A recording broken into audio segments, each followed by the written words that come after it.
Bismillahirrahmanirrahim. Assalamualaikum warahmatullahi wabarakatuh. Bertemu kita untuk pelajaran yang seterusnya, kelas PDPR Pendidikan Islam tingkatan 1. Pelajaran ke-25 Baidang Sirah, yang ini era masyarakat jahiliah. So kita akan belajar berkaitan dengan jahiliah. Apakah yang dimaksudkan dengan jahiliah? Okey, yang pertamanya para pelajar boleh buka buku tab pelajaran 25 dan juga modul. Okey, sambil-sambil tu boleh tengoklah. Sambil kita belajar, sila lengkapkan kekosongan yang ada dalam modul anda semua. Okey, kita tengok apa yang dimaksudkan dengan jahiliah. Jahiliah adalah perkataan daripada bahasa Arab yang bermaksud jahala. Ya, ini apa yang dimaksudkan dengan jahala? Jahala ini tidak tahu, bodoh atau jahil. Okey. Untuk pengetahuan para pelajar, kejahilan masyarakat Arab ni bukan disebabkan mereka tak ada ilmu, mereka ni hebat. Tetapi apa yang dimaksudkan dengan jahil yang kita akan pelajari ini, kejahilan dengan akidah dan juga akhlak. Apa yang dia jahil? Kita akan tengok satu persatu. Okey, kejahilannya dari segi aspek jahil akidah. Ya, ini mereka menganut ajaran Nabi Ibrahim dan Nabi Isa alaihissalam, tetapi mereka mencampur adukkan dengan penyembahan berhala, amalan sihir dan khurafat. Kita lihat apa yang dimaksudkannya. Mereka ni ada agama, ada kepercayaan, tapi dia cuba mencampur adukkan di antara prinsip ajaran Nabi Ibrahim dan Ismail dengan penyembahan berhala dan amalan sihir. Okey, dari segi akhlak pula, mereka ni banyak melakukan perilaku buruk seperti suka menindas perempuan dan hamba, berjudi dan minum arak. Okey, menjadi satu kebiasaan bagi masyarakat Arab. Mereka suka menindas perempuan, khususnya perempuan apabila setelah kematian suami. Harta mereka dirampas dan dipinggirkan lah. Begitu dengan golongan hamba, mereka diseksa. Okey, kita lihat masyarakat Arab sebelum kerasulan Nabi Muhammad sallallahu alaihi wasallam. Dari segi aspek akidah, agama yang wujud dalam masyarakat Arab sebelum kedatangan Nabi sallallahu alaihi wasallam. Yang pertama, agama Yahudi.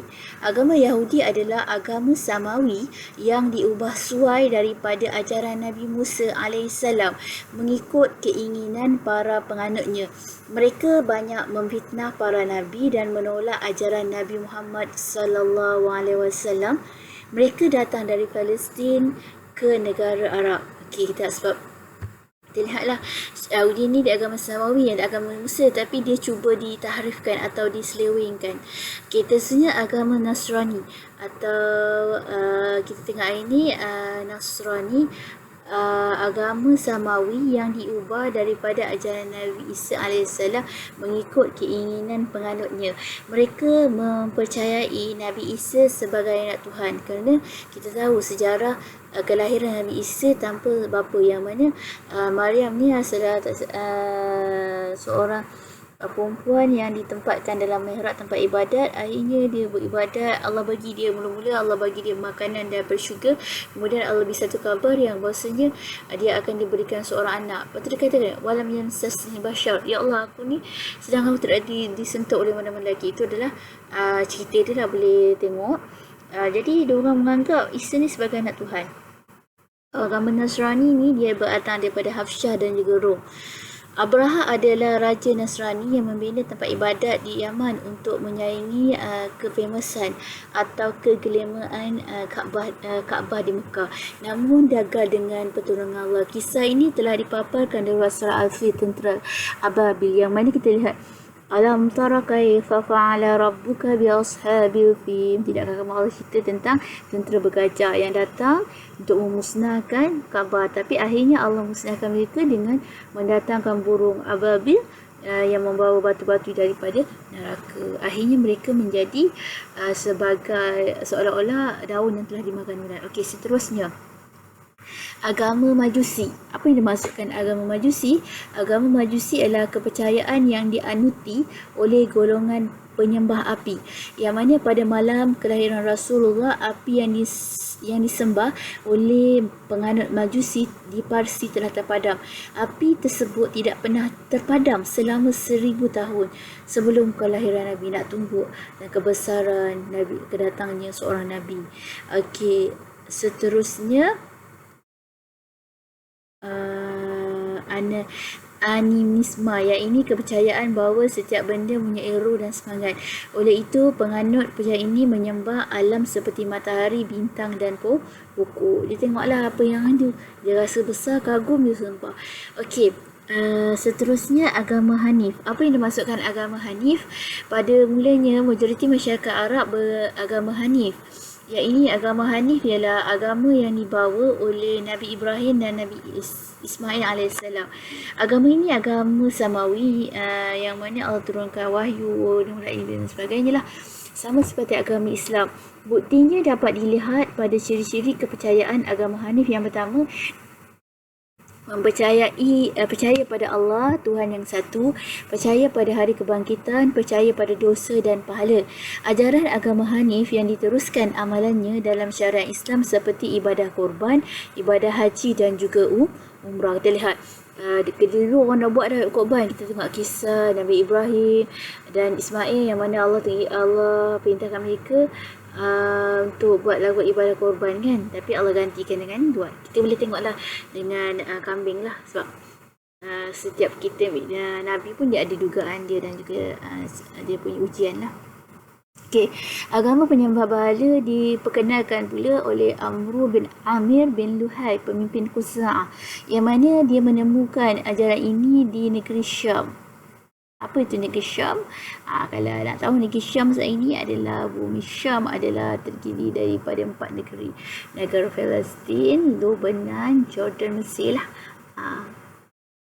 Syria. Syria bukan Jordan, Syria. Negara Palestin, Lebanon, Mesir dan juga Syria. Ini adalah negara bumi Syam yang sekarang, dululah. Okey, yang membawa bahala yang benar berubah ke Mekah dan meletakkannya di Kaabah. Kemudian memerintahkan seluruh penduduk Mekah sembah. Agama ni dicampur aduk dengan agama Hanif, muncul agama yang mensyirikkan Allah. Okey, penyembahan bahala ni dilakukan oleh orang Arab pada musim haji. Ketika Rasulullah berjaya membuka kota Mekah, ada sebanyak 360 berhala di sekitar Kaabah telah dimusnahkan lah. Okay. Kita lihat masyarakat Arab sebelum kerasulan Nabi sallallahu alaihi wasallam dari segi akhlak. Okey, dia akhlak buruk. Bukan, masyarakat Arab ni bukan semuanya buruk, ada yang baik. Kita tengok yang buruk dia suka berjudi, minum arak. Yang kedua, penzinaan dan pelacuran berleluasa, mengamalkan bigami lah. Apa maksud bigami? Hanya dia tak boleh satulah. Pewarisan harta hanya pada lelaki, orang perempuan tak boleh. Okey, membunuh anak perempuan, mengamalkan tanda nasib, berperang kerana perkara yang kecil. Itu pun yang buruk. Yang baik dia mendapati janji. Kalau dia berjanji, dia tepati. Yang kedua, berani dan kuat pantang menyerah kalah, menjaga kebersihan mulut dan kuku, tidak mengawini mereka yang ada persalinan darah, menghormati tetamu, taat pada pemimpin dan juga hormat bulan haram. Di mana pada bulan haram ni dia tidak akan berperang. Okey. Pengutusan Rasulullah sallallahu alaihi wasallam, yang mana Rasulullah sallallahu alaihi wasallam diutuskan kepada masyarakat Arab jahiliyah antara disebabkan dua sebab. Yang pertama, masyarakat Arab mempunyai nilai negatif seperti suka berjudi, berzina, minum arak serta merendahkan martabat wanita. Selain itu, dia mengamalkan khurafat dan kehidupan. Jadi Rasulullah memimpin mereka bawa ke jalan yang benar. Selain pada itu, Rasulullah juga ni menyempurnakan akhlak dan diutuskan untuk memperbaiki akhlak masyarakat Arab lebih mudah di mana masyarakat Arab ni lebih mudah luntur kerana mereka ni butuh huruf. Secara tak langsung menjadi bukti Rasulullah, kerasulan Nabi. Yang mana kita tahu Rasulullah ni tak pernah membaca, ummiyun, tapi Allah datangkan dengan Jibril, dengan ada proses peperangan yang mana diminta tawanan ajar menulis dan sebagainya. Kita lihat proses dia lah. Okey, seterusnya semenanjung Arab ni terletak di antara 4 kuarter besar pada ketika itu. Yang pertama Rom, Parsi, Greek dan juga India. Kedudukan yang sehingga menjadikan Islam mudah tersebar ke seluruh tamadun dan bangsa pada ketika itu. Okey, itu saja kita punya pelajaran ini. Saya minta kerjasama pelajar.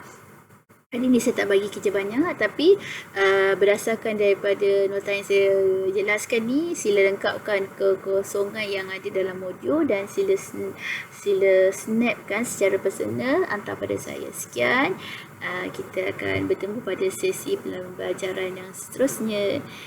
Sila jaga diri kita. Semoga kita selamat daripada penyakit COVID-19. Sekian, terima kasih.